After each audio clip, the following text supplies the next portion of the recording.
Whether you make it known or not, these values are being formed with or without your knowledge, with or without your consent. If my dad was on the other side saying, come, there was nothing stopping me, I will come because daddy said come. The teenager you used to be, how you thought that, you could conquer the world. Because yes, you can take those strides and make those, take that risk. This whole life that we're talking about, you're not going to get out of it alive. So while you're here, just do what you can.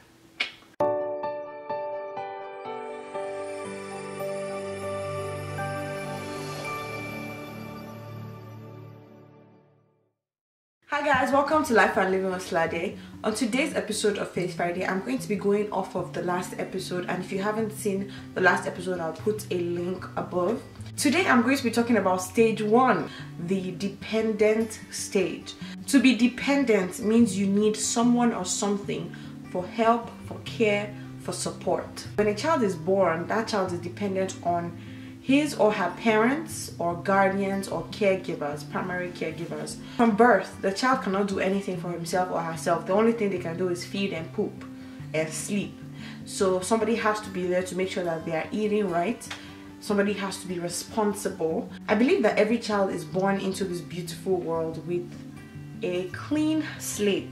It's during childhood that we learn that other people that are not like us should not be trusted. If you're a parent or a primary caregiver, keep that behind your mind. What values are they learning? Because whether you open your mouth and say this is our value, integrity, keep to your word, or this is our value, discipline, whether you make it known or not, these values are being formed with or without your knowledge, with or without your consent. As much as we teach children, there's so much learning that we can get from them as well. And one of the greatest things you can learn is trust from a child. A child is already designed to trust anybody who shows them care. When I was way younger, I remember whenever my dad showed up anywhere, or even my mom, I just felt like, you know what, I'm fine. Especially my dad, I just felt like there's a superhero in the house. If I was about to go on like a little platform or bridge or something and I was scared I was going to fall, if my dad was on the other side saying come, there was nothing stopping me, I will come because daddy said come.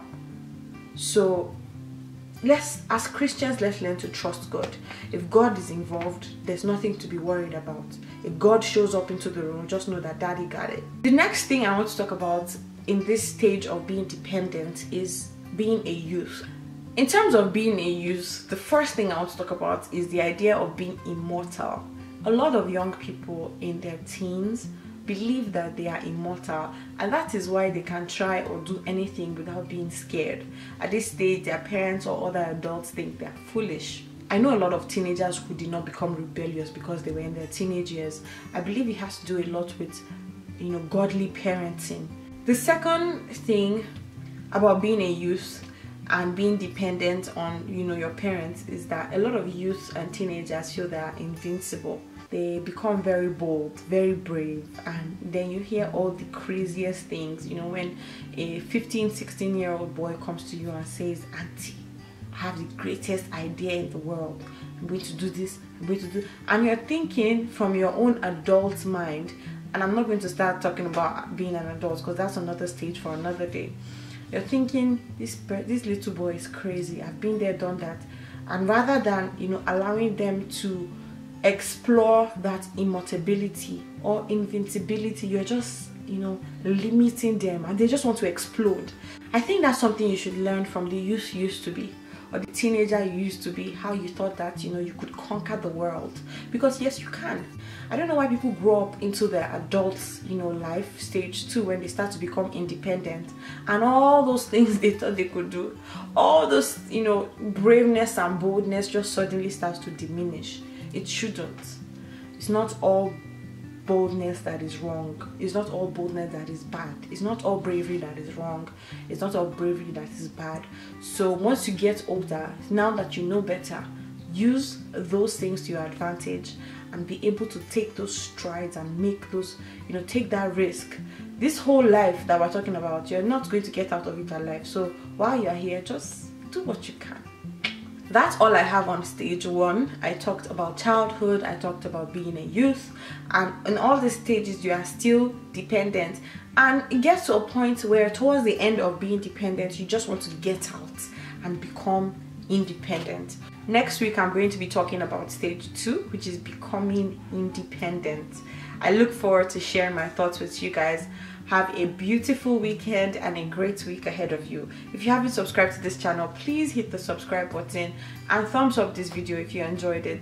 Thank you very much for all of you who left your comments in the last video. I'd appreciate it if you comment on this video. Tell me your experiences. Tell me what you think about, you know, being dependent and what you missed. Everybody missed being dependent because they don't need to worry about house rents. They don't need to worry about the bills, you know, they just need to worry about sleeping and waking up and eating and going to school and having good grades. Until next Friday, don't forget to be the best version of you. Bye!